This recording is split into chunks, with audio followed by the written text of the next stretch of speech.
Welcome to second AV, part number 2. We have already completed first part, that means icebreakers activity we have completed. Now we turn to next page on page number 78, 77, 78 now. Uh, Achyut Godbole, this is nothing but the information regarding lifespan of Achyut Godbole, born in 1950, one of the prolific writer and one of the genius person.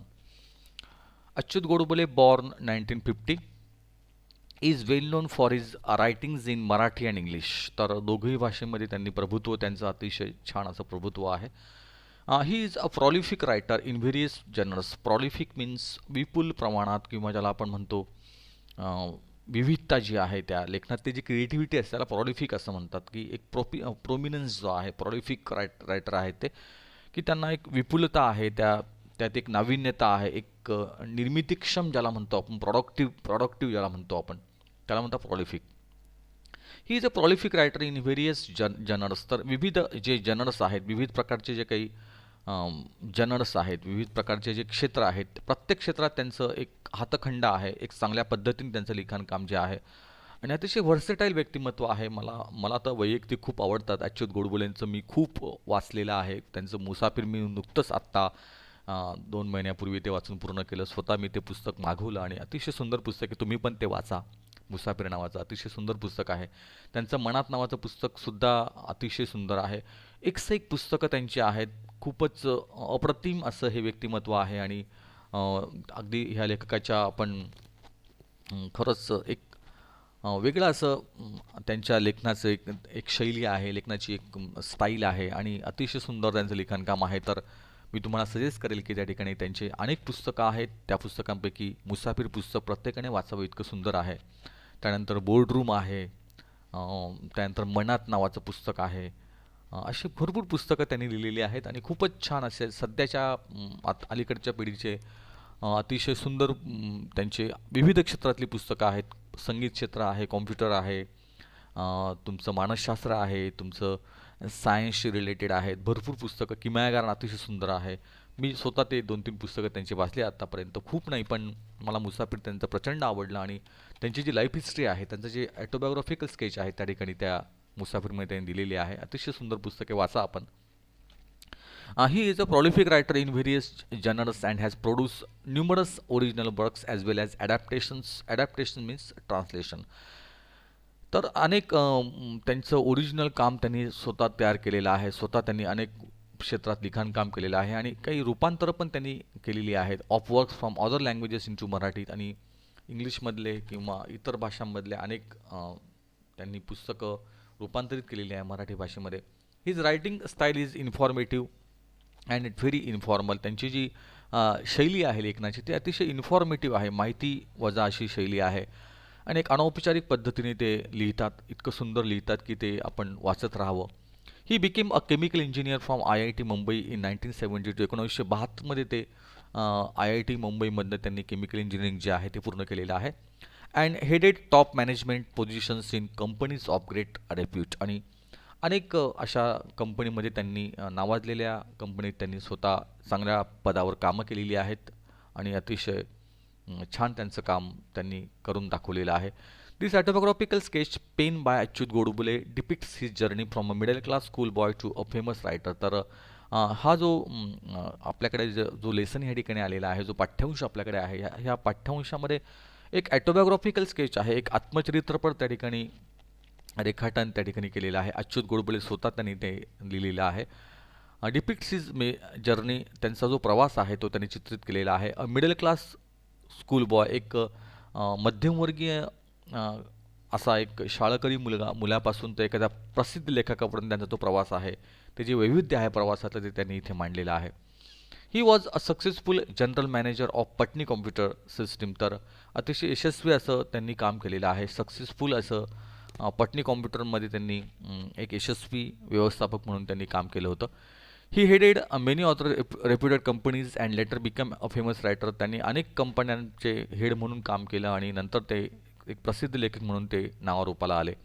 The present write-up discusses his quest for excellence. तर हे जे लिखाणकाम या ठिकाणी आलेलं आहे, यात विशेष करून त्यांनी उत्कृष्टता जी आहे, एक चांगलं काम करायचं असेल तर त्या ठिकाणी त्यांचा जो शोध आहे, चांगल्या ध्यास जो आहे, ज्याला क्वेस्ट असं म्हणतो आपण, एक पॅशन जी असते त्या उत्कृष्ट करण्याकडेची जी पॅशन आहे, तळमळ आहे, how he develop a thrust for knowledge, त्यांचं ज्ञानासाठी त्यांची जी एक धडपड होती, एक भूक होती ज्ञानाची, ती त्यांनी कशी पूर्ण केली. He discusses at length the ingredients or essentials of success, आणि यशासाठी कोणते घटक आवश्यक असतात, यश मिळवायचं असेल तर त्या ठिकाणी काय करावं लागतं त्याची चर्चा जी आहे ती एका अंगाने त्यांनी केलेली आहे. And the ways to achieve it, आणि यश प्राप्त करण्याचे कोणते मार्ग आहेत, कशा पद्धतीने आपण यश प्राप्त करू शकतो, त्याचं एक छान असं उदाहरण आपल्यासमोर इथे रेखाटलेलं आहे. अतिशय सुंदर टॉपिक आहे आणि प्रत्येकाने त्या ठिकाणी त्याचं एक आदर्श ठेवून जर आपण काम केलं तर निश्चितच त्या ठिकाणी जीवनामध्ये आपल्याला काहीतरी आपण करू शकतो असं मला खात्री वाटते. आणि अतिशय सुंदर टॉपिक आहे, तुम्हाला आवडेल. आणि मी तर माझा अतिशय आवडता लेखक आहे हा, आणि मला तर त्यावर खूप बोलायला आवडेल. तर आपण ठीक आहे, आपण पुढे आपण जाऊया आणि नेमकं काय दिलेलं आहे त्याच्यात ते आपण बघूया. तर let us start with voyaging towards excellence. तर सुरुवात करूया आपण आपल्या टॉपिकला. I had a very simple upbringing. ते म्हणतात की अपब्रिंगिंग म्हणजे ज्याला आपण ग्रोन ऑफ म्हणतो किंवा वाढवणं म्हणतो, नरिशिंग म्हणतो. I had a very simple upbringing. मी अतिशय मी जे वाढलो ते एकदम साध्या वातावरणामध्ये मी वाढलो. अगदी माझं बालपण जे होतं ते अगदी साध्या पद्धतीने मी जगलो. We were a lower middle class family. We were a lower middle class family. आम्ही जे होतो ते निम्न मध्यमवर्गीय होतो. मध्यमवर्गीय कुटुंबात माझा जन्म झाला. आवर 300 square feet house did not even have basic amenities. आमचं 300 स्क्वेअर फूटचं एक छोटंसं घर होतं की ज्याच्यामध्ये बेसिक ॲम्युनिटीज ज्याला म्हणतो आपण, ज्या मूळ पायाभूत सुविधा असतात, ज्या मूळ सुविधा असतात त्यासुद्धा नव्हत्या. जसं काही फॅन असेल, a refrigerator, a geyser, a dining table और गॅस स्टोव. गॅससुद्धा आमच्याकडे नव्हता, डायनिंग टेबल नव्हता, गिझर नव्हतं, फ्रीज नव्हता, फॅन नव्हता. Live alone and air conditioner और अ कार. आणि तुम्ही कार तर सोडाच त्या ठिकाणी, किंवा ए सी वगैरे तर ही बाबच नव्हती त्या ठिकाणी. तर असं अतिशय साधं असं आमचं 300 स्क्वेअर फुटाचं घर होतं की जे अतिशय छोटंसं असं आमच्या कुटुंबासाठी होतं. It was only when I entered the college that I got a watch. आणि मला आठवतं की ज्यावेळेला मी कॉलेजला पहिल्यांदाच त्या ठिकाणी प्रवेश केला त्यावेळेला पहिल्यांदा मला घड्याळ मिळालं. And we got a dining table and a gas stove at home. आणि त्याच वेळेला आमच्या घरामध्ये डायनिंग टेबल आणि गॅस आला त्या कालखंडामध्ये. Nevertheless culturally I had a rich childhood. पण काही असू देत, ते जरी नसेल आमची परिस्थिती जेमतेम होती, पण सांस्कृतिकदृष्ट्या मी अतिशय समृद्ध असं बालपण मला मला मिळालं. Poets like Vinda Karandikar, Mangesh Padgaonkar and Vasant Bapat used to visit our home and for hours I could listen to the discussions about poetry and literature, Marathi and English. तर मला हे अतिशय प्रांजळपणे नमूद करावं लागेल की जरी घरात गरिबी होती किंवा फार काही पैसा नव्हता, पण हे जे मोठे मोठे कवी आहेत, विंदा करंदीकर असतील, मंगेश पाडगावकर असतील, वसंत बापट असतील, ते आमच्याकडे कायम त्यांच्या भेटी असायच्या. अगदी तासनतास त्या ठिकाणी आम्ही त्यांच्या गप्पा ऐकायचो. मी गप्पा ऐकायचो. I could listen to the discussions about poetry and literature, Marathi and English. आणि ह्या दोघंही भाषांचं ज्या चर्चा असायच्या त्या चर्चा रंगायच्या त्यांच्या आमच्या घरामध्ये. आणि त्यामुळे मी अतिशय समृद्ध बनलो. They use to talk about Keshavsut, Mardhekar, Shakespeare, Charles Dickens and Thomas Hardy. तर ह्या लेखकांविषयी चर्चा चालायची त्यावेळेला. I did not fully understand the discussions in depth. मला त्यावेळेला ते काय बोलत आहेत ते काय मला कळायचं नाही. म्हणजे काय त्यांच्या बोलण्याची जी खोली असायची किंवा त्यांच्या बोलण्यातली जी डेप्थ आहे ती काय मला कळायची नाही की ते नेमकं काय बोलत आहेत. पण त्यांच्या कानावरच्या ज्या गप्पा आहेत त्या मात्र मला सुकावून जायच्या. But I was immensely impress. पण मी प्रभावित झालो त्या सगळ्या गप्पा ऐकून. त्यांचं ते साहित्यविषयक ज्या जाणीवा होत्या त्या ऐकून मला खूप मी प्रभावित झालो. We also we are lucky to have Pandit Kumar Gandharva, Pandit Bhimsen Joshi and Pandit Jasraj visit our place and talk about Indian music till late night or sometimes dawn. अगदी मला अतिशय छान वाटतं की त्या व्यतिरिक्त आमच्याकडे पंडित जसराज, पंडित कुमार गंधर्व, पंडित भीमसेन जोशी हे सुद्धा आमच्या घरी यायचे.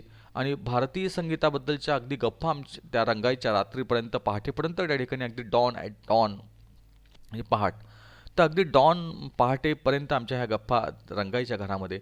दिस is how and why I develop my interest in literature and music during my school days. आणि अशा पद्धतीने त्या ठिकाणी घरातल्या ह्या वातावरणामुळे असेल की लहानपणापासूनच त्या ठिकाणी शालेय वयापासून त्या ठिकाणी मी साहित्य आणि संगीतामध्ये माझी रुची जी होती ती माझी वाढायला लागली.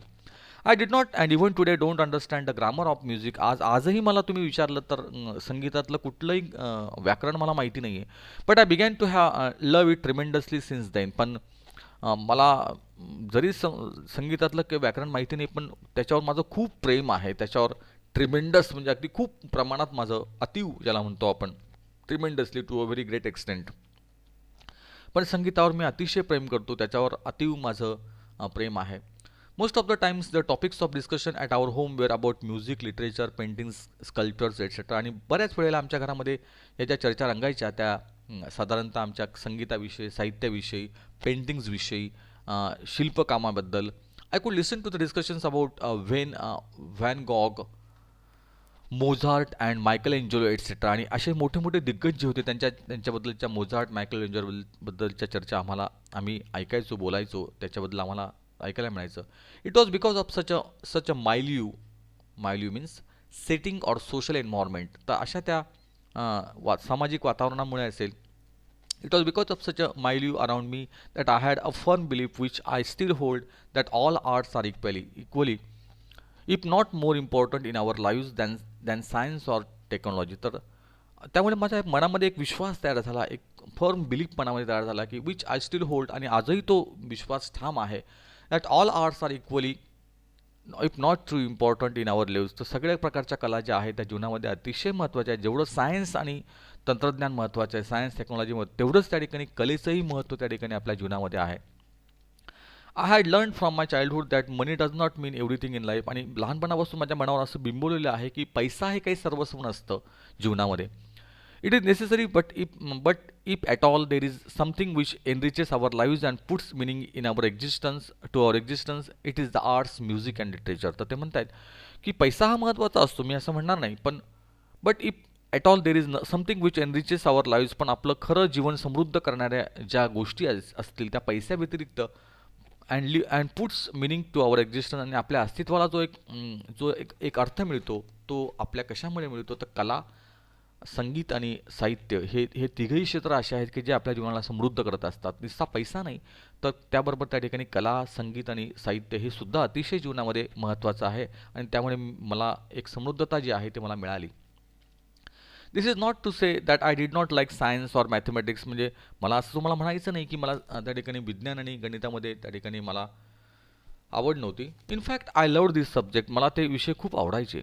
हाऊएव्हर I did not study them only for scoring maximum marks in the examination. पण हे जे विषय आहेत, विज्ञान आणि गणित जे विषय आहेत, ते फक्त स्कोरिंगसाठी त्या ठिकाणी मी ते अभ्यासले नाहीत, परीक्षेसाठी अभ्यासायचे, त्याला फक्त मार्कांसाठी नाही. तर I use to study this subjects or any subject for that matter for its inherent beauty. तर इनहेरंटचा अर्थ existing in something as permanent. तर त्यात नेमकं काय स्थायी मूल्य आहेत, त्याचं स्थायी सौंदर्य काय आहे, त्याच्यात मूळ आपल्याला शिकायचं काय आहे, ते मनापासून मी शिकत गेलो. I found Newton's law of motion beautiful and Pythagorean theorem elegant. आणि अशा पद्धतीने त्या ठिकाणी न्यूटनचा तो नियम असेल, गतिविषयक नियम, तो मला आवडला, तो मला सुंदर वाटला. अँड पायथागोरियन थेरम एलिगंटचा अर्थ आहे graceful, stylish in appearance or manner. तर आणि पायथागोरसचा तो सिद्धांत आजही मला त्या ठिकाणी महत्त्वाचा वाटतो, तो अतिशय उदात्त वाटतो. I loved solving problems of physics and mathematics of the 9th standard when I was in the 7th. आणि 7व्या इयत्तेत असताना त्या ठिकाणी मी 9वी-10वीचे मॅथमॅटिक्सचे, फिजिक्सचे गणितं मी सोडवायचो. नॉट टू शो ऑफ, फक्त म्हणजे दिखावेगिरी करण्यासाठी नाही होतं, but just because I use to get involved in solving them. पण हे सगळे गणितं सोडवायला मला आवडायचं आणि म्हणून मी ते अगदी मनापासून ते सोडवत असे. I use to love I use to love problem solving and used to enjoy finding out the most elegant method of solving them. आणि नवनवीन पद्धती ज्या आहेत त्या मी शोधल्या होत्या, आणि एखादी समस्या सोडवण्याची ते मला खूप आवडायचं. आणि गणितात माझा अतिशय एक हातखंडा होता, एक प्रावीण्य होतं, आणि मला ते करायला आवडायचं. Obviously this problems were not a part of the curriculum, but I enjoyed the whole process. म्हणजे ते जरी अभ्यासक्रमातले भाग नसेल तरीही मला ते सोडवायला आवडायचं, ती प्रक्रिया मला आवडायची, आणि म्हणून मी मनापासून ते करायचो. This attitude of looking beyond marks or examination and to seek joy in solving any challenging problem helped me to develop a problem solving attitude which comes handy when I appeared for IIT entrance JEE, because this exam is completely based on our problem solving ability and ability to think not only logically but quickly and rapidly. आणि त्यामुळे कदाचित एक